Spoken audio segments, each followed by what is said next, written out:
Narito ang ilang mga halimbawa ng mga halaman na maaaring ilagay sa kusina para makaakit ng swerte, kalusugan at kayamanan sa ating buhay. Isa. Herbs. Mga halamang pampalasa. Maraming mga halaman na pampalasa ang maaaring itanim sa kusina. Ilan sa mga halimbawa nito ay ang perehil, oregano, rosemary, basil, at mint. Ang mga halamang ito ay hindi lamang nagbibigay ng lasa at aroma sa mga lutuin, ngunit maaari rin silang maging dekorasyon sa kusina at makaakit ng swerte kung meron ka nito sa kusina. 2. Aloe vera, sabila. Ang aloe vera ay isang halamang may mga benepisyo sa kalusugan at maaari ring itanim sa kusina. Ang gel ng aloe vera ay maaaring gamitin bilang natural na lunas para sa mga maliit na sugat o sunburn, hindi lang gamot sa mga sugat, nakakatulong din ito makaakit ng swerte sa bahay.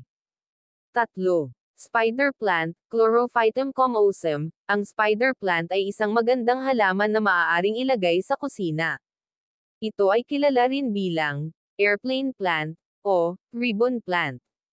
Ito ay isang madaling alagaan na halaman na may kakayahang linisin ang hangin sa pamamagitan ng pag-absorb ng mga mapaminsalang kemikal. Bukod pa riyan, mabisa din itong makaakit ng tuloy-tuloy na pasok ng swerte sa ating bahay.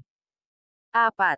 Pothos, Epipremnum aureum. Ang pothos ay isa pang halamang madaling alagaan na maaaring ilagay sa kusina. Ito ay may mga malalaking dahon na may kulay berde at maaaring magbigay ng isang refreshing at nakaka-relax na vibe sa kusina, lalo na kung meron ka nito sa kusina. Bukod sa maganda ng ilagay sa kusina, nag-aakit pa ito ng swerte, kaya naman marami sa mga halaman na ito ang naakit dahil sa taglay nito swerte. 5.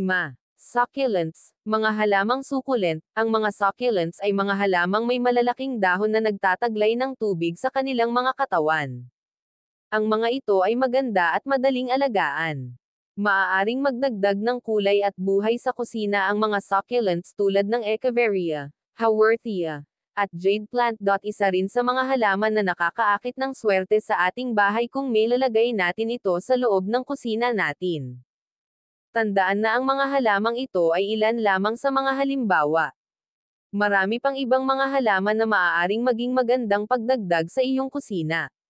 Siguraduhin lamang na ang mga halaman ay naaayon sa kondisyon ng iyong kusina at may sapat na liwanag at tubig. Kung mayroon ka pang ibang katanungan o nais mong malaman ang iba pang mga halaman para sa kusina, sabihin mo lang. Have a nice day everyone. Maari po pala natin ibahagi sa mga kaibigan, kamag-anak o kakilala. Muli maraming salamat po. God bless po sa inyong lahat.